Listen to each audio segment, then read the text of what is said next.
સાબર અવાજ ન્યૂઝમાં આપનું સ્વાગત છે। કડીની સ્નેહકુંજ સોસાયટીમાં ડોક્ટર બાબા સાહેબ આંબેડકરની 135મી જન્મજયંતિની ઉત્સાહભેર ઉજવણી કરાઈ।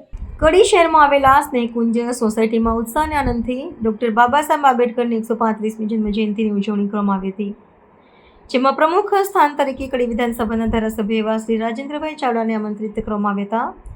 તેમનું ફૂલહાર, શાલ, મોમેન્ટ, પ્રમાણપત્રથી સન્માન કરવામાં આવ્યું હતું। ડોક્ટર બાબા સાહેબ આંબેડકરની જન્મજયંતિ સમિતિના સભ્યો દ્વારા તેમજ ધારાસભ્ય શ્રી રાજેન્દ્રકુમાર ચાવડા દ્વારા દીપ પ્રાગટ્ય કરવામાં આવ્યું હતું અને બાબા સાહેબની ફોટાની ફૂલહાર કરવામાં આવ્યું હતું।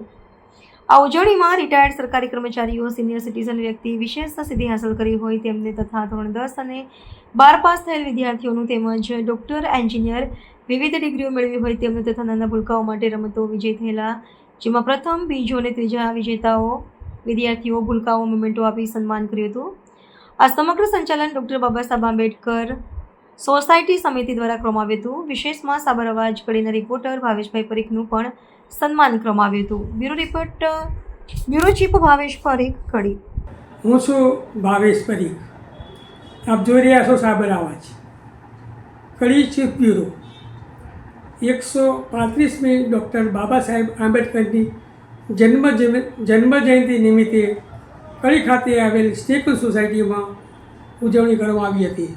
તેમને સિનિયર સિટીઝનોનું ધોરણ 10-12 વિશિષ્ટ સિદ્ધિઓ, ડૉક્ટર, એમટેક, બીટેક ફેકલ્ટીના વિદ્યાર્થીઓને ઇનામ આપવામાં આવ્યું હતું, તેમજ વિશિષ્ટ સિદ્ધિ માટે પણ ઇનામ આપવામાં આવ્યું હતું અને આ પ્રસંગે કડીના ધારાસભ્ય શ્રી રાજેન્દ્રભાઈ ચાવડાને આમંત્રિત કરવામાં આવ્યા હતા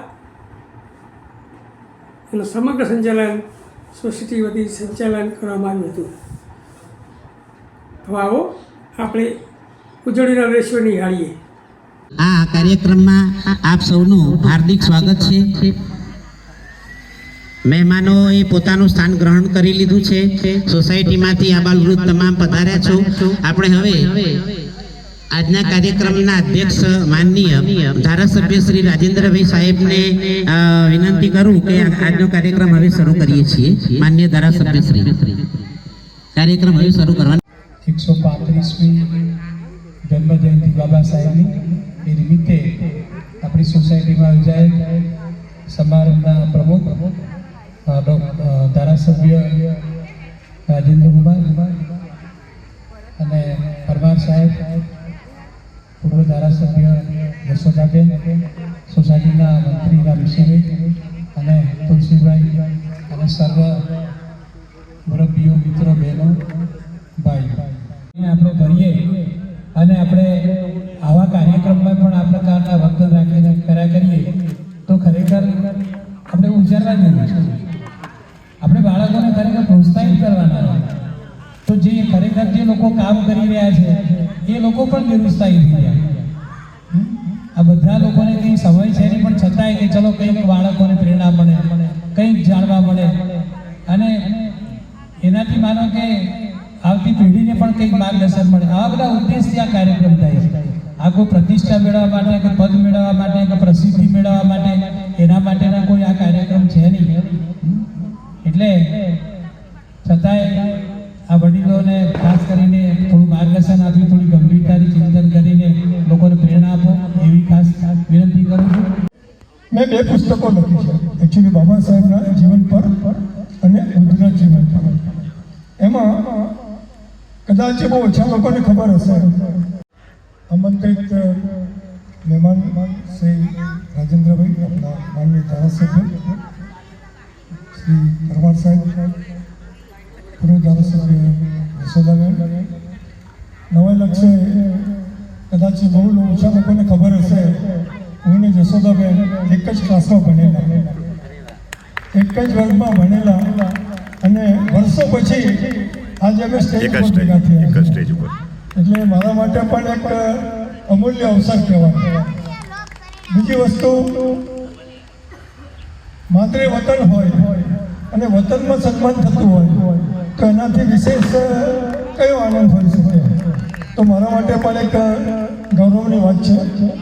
આપ સૌનો ખૂબ ખૂબ આભાર, મને યાદ કર્યો, મારું સન્માન કર્યું અને આજના આ શુભ અવસરે બાબા સાહેબની જે 135મી જન્મ જયંતિ હોય અને 2 શબ્દ બોલવાનો મને ઊભા થતાં કહેવામાં આવ્યું ટૂંકમાં જ બોલજો. હવે ટૂંકમાં બાબા સાહેબને બોલવું હોય તો દિવસો જાય. ટૂંકમાં કેવી રીતે બોલાય? છતાં પણ એક બે પ્રસંગ હું યાદ કરીને બનો, સંગઠિત બનો અને સંઘર્ષ. બધાને ખબર છે, ઘરે ઘરે ખબર છે, વોટ્સઅપ પર ખબર છે, બધે ખબર છે. પણ શિક્ષિત બનો એ બાબા સાહેબને કેવી રીતે સૂચવ્યું? એમને ક્યાંથી વિચાર આવ્યો કે શિક્ષિત બનો? એના માટે હું બે ઉદાહરણ આપવા માગું છું.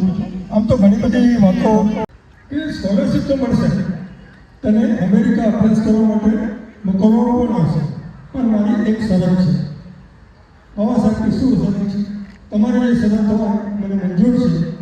જન્મ થયો મહુમાં. એમના પિતાશ્રી રામજી સકપાલ સુબેદારની પોસ્ટ ઉપર રિટાયર થયા અને નિવૃત્ત થયા પછી સતારા ચાલ્યા ગયા એમના વતન તરફ. સતારામાં બાબા સાહેબે, નાના બાબા સાહેબે, બાળ બાબા સાહેબે અભ્યાસ શરૂ કર્યો.